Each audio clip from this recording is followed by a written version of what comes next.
In chaplaincy, I find myself discussing a certain question frequently.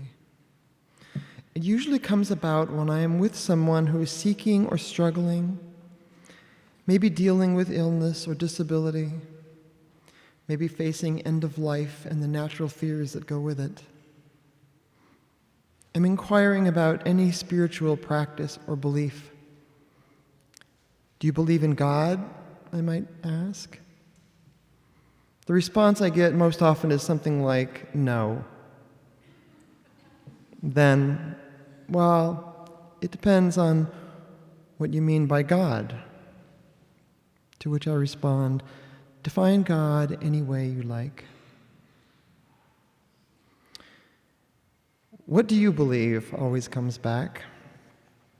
I tell them I believe there is some form of consciousness that could be thought of as God, an all-encompassing field of which we are part. We affect it, and it affects us. I believe we are a drop in this ocean of God consciousness, and when we die, we return to it fully. I believe that it is our separation from the awareness of being part of that ocean that causes suffering.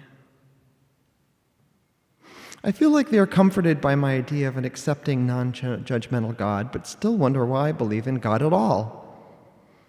Why is humanism not enough for me? It is not enough, I say, because for me, worldliness is not enough. Analysis and facts are just not enough to explain the love I feel, the flow and power and sense of personal connection. Worldly analysis is a fine practice for understanding worldly problems, but it is about reducing what we see to the understandable. Life and love and consciousness, meanwhile, are about openness and bigness. Religion, for me, requires a space large enough, open enough, loving enough, inquisitive enough, with room for what might be, what we feel and hope for and suffer and struggle through and question.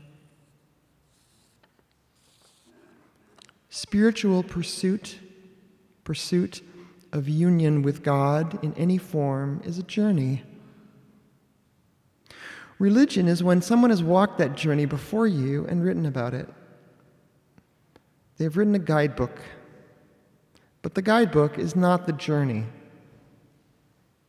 We might pick up the guidebook and take it with us on our journey. And if we see things in it that are wrong, that they have changed or were never correct or were embellished in one direction or another by the writer for whatever reason, we might question or discard the entire guidebook, or all guidebooks, or perhaps question there even is a journey, or anything to journey about. But I believe in the journey. And while I respect the guidebooks and the insightful but flawed human beings who created them, they are only like us, thoughtful, questioning, unsure people who have walked and explored the path as we are walking and exploring it. I read their ideas and consider them. I consider where they are insightful and I am not, and where I am insightful and they are not, or in a different way. I consider their lives and journeys and times and situations and mine. I consider it all, but I walk and live my own journey, a journey of listening to subtle yet powerful guidance.